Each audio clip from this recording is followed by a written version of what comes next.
Welcome to Temple Builders Carpentry. Temple Builders, we problem solvers. Temple Builders, safety first. Temple Builders, today we talking about the factory edge, and we also talking about a straight edge, okay? Okay, let's first start off, what is a factory edge, okay? So essentially, the factory edge is your wood, your lumber, your timbers. In this case, OSB or engineered lumber is the saws used at the factory. Okay, it's your wood cut by the saws at the factory. Okay, now once you cut it, it's no longer a factory edge. Okay, now the difference between you cutting it and the factory cutting it is that the factory has to have consistency.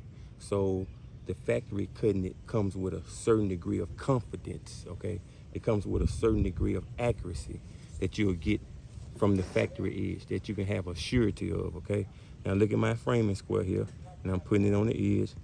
Okay, you're supposed to be looking for light coming through. Okay, now sometimes your panels or wood gets damaged in transportation. Okay, and so you have to be looking for nicks and dings. Okay, you can also check the diagonals to make sure it's square. All right, but to me this looks pretty square. Some carpenters would say square enough.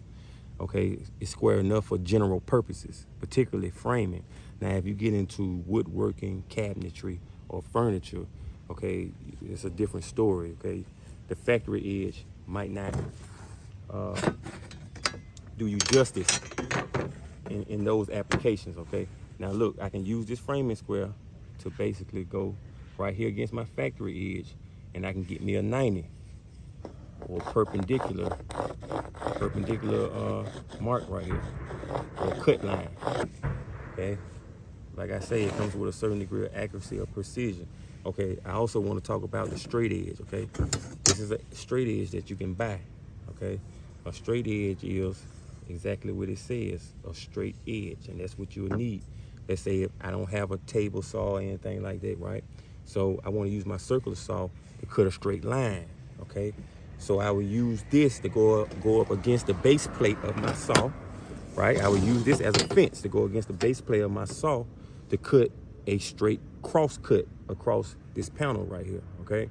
Now you can use this. If you don't have this, you can get a 2x4 that maybe you can plane or that's been straightened, okay? I like to use this right here. This is a spirit level, okay? I use the spirit level as my fence, okay? I let my saw ride up against the fence to give me a square cut. Okay, now I need a 10.5-inch piece. Okay, so if you look right here, my measurements is 1 foot at this corner. Okay, it's 1 foot at this corner. Okay, but I need a 10.5-inch piece. So the reason why it's 1 foot is this saw is unplugged. Okay, you gotta come here, right? And you look, if I measure from my saw to the end of my base plate, okay, that's 1.5 inches. Okay, so I add that 1.5 inches. What I'm doing is from this saw to the end of this plate right here, that's 1.5 inches. I add that 1.5 inches to the 10.5 inches that I need. That's gonna give me the 12 inches, okay? And like I said, I can ride right along here. That's a straight edge. Give you a nice square cross cut. Okay, if you like this information, hit the like button, subscribe, hit the notification bell, become my apprentice, Temple Builders.